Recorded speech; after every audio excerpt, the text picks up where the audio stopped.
Kementerian Kesehatan beserta Kementerian Komunikasi dan Informatika bekerja sama dengan Dewan Pers, menargetkan sebanyak 5.212 awak media di wilayah Jakarta, Bogor, Depok, dan Bekasi menerima suntikan vaksin tahap kedua pada tanggal 16 hingga 17 Maret 2021 di Hall Basket Gelora Bung Karno, Jakarta Pusat. Vaksinasi dosis 2 ini hanya boleh diikuti oleh pekerja media yang sudah menjalani vaksinasi tahap pertama pada tanggal 25 hingga 27 Februari 2021 lalu. Sebanyak 28 vaksinator dikerahkan untuk vaksinasi dosis 2 bagi awak media. Guna mengurangi terjadinya kerumunan, vaksinasi terbagi menjadi 3 kloter. Kloter pertama dilakukan pada pukul 8 hingga 10 pagi, kloter kedua pukul 10 pagi hingga 1 siang, dan kloter ketiga pukul 1 siang hingga 4 sore. Dengan tetap menerapkan protokol kesehatan seperti memakai masker, menjaga jarak, mencuci tangan dengan sabun atau hand sanitizer. Para pekerja media pun berharap adanya program vaksinasi COVID-19 yang disertai penerapan protokol kesehatan yang ketat dapat memberi keamanan saat mereka bekerja dan harus bertemu dengan banyak orang.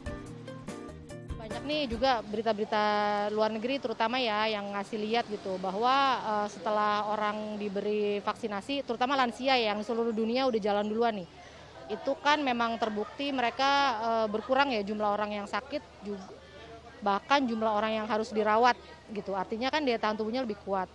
Nah harapannya kalau daya tahan tubuh kita lebih kuat, secara virusnya ini belum ada obatnya kan, tapi kita bisa lebih terlindungi, jadi kehidupan bisa berjalan lebih normal. Untuk saya sendiri sih mungkin jauh lebih aman ya, maksudnya kan dari teman-teman media yang selalu bertemu dengan orang-orang banyak, itu pasti bakal lebih punya proteksi diri sih untuk bekerja lebih baik di lapangan gitu. Maksudnya udah nggak usah perlu khawatir lagi gitu dengan mudah-mudahan dengan vaksinasi ini bisa menjadi teman-teman awak media khususnya bisa bekerja lebih maksimal lagi gitu. Kalau buat teman-teman media, tetap ya kita jaga protokol kesehatan karena setelah kita mendapatkan vaksinasi tahap kedua pun bukan berarti kita menjadi seseorang yang kebal terhadap virus. Tetap yang utama adalah menjaga protokol kesehatan. Jadi dimanapun kita berada tetap menjaga kebersihan dan juga protokol kesehatan. Menteri Komunikasi dan Informatika Johnny G. Plate mengimbau bagi masyarakat yang telah menjalani vaksinasi COVID-19 tahap pertama dan kedua untuk melindungi data pribadi dengan tidak menyebarluaskan sertifikat digital dari aplikasi pedulilindungi.id. Jadi sertifikat digital kita peroleh, tapi di saat yang bersamaan kita menjaga data pribadi kita dengan cara tidak mengedarkannya untuk kepentingan-kepentingan yang tidak semestinya. Ini saya ingin ingatkan kepada masyarakat sekali lagi untuk melindungi data pribadi kita masing-masing di sisi yang satu, tapi di sisi yang lain sertifikat digital ya itu bisa kita peroleh. Sementara itu, Dewan Pers mengimbau bagi awak media yang belum mendapatkan vaksinasi dapat mendaftarkan diri melalui asosiasi wartawan maupun asosiasi media.